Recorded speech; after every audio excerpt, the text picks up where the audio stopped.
Chandrababu Lokesh monitor చేశారు దాడిని. 7 గంటల సేపు నా ఇంటి దగ్గర దాడి జరిగింది.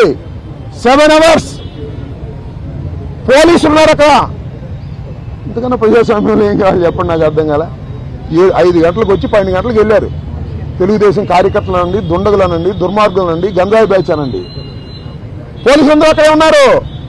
వాళ్ళ సమక్షంలోనే దాడి జరిగింది, వాళ్ళ రక్షణలోనే దాడి జరిగింది. మీ అందరికీ తెలుసు, నేను ప్రత్యేకంగా చెప్పాల్సిన అవసరం లేదు. బట్ నేను 11వ తారీఖున రాత్రి 10:20 నిమిషాలకు నేను అరెస్ట్ అయిన దగ్గర నుంచి ఇప్పుడు వరకు ఏం జరిగిందో బయట ప్రపంచంలో నాకు లిటిల్ నాలెడ్జ్ ఉంది. అంటే పేపర్ నాలెడ్జే తప్ప నాకు ఎవరు ఏమీ నాలెడ్జ్ ఇవ్వలేదు.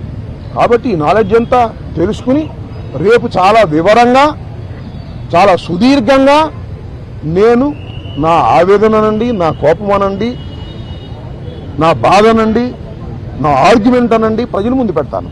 ఎందుకంటే ప్రజల ముందు ఎందుకు పెట్టాలంటే ప్రజలకు అర్థం కావాలి, నేనేమిటో తెలుసు. అయినా ఇప్పుడు జరిగినటువంటి సంఘటనలో చాలా పత్రికలు రాసినాయి కదా నా మీద, వాటన్నిటికీ ప్రజలకు చెప్పుకోవలసినటువంటి బాధ్యత నాకు ఉంది. కాబట్టి రేపు చాలా క్షుణ్ణంగా చెప్తాను.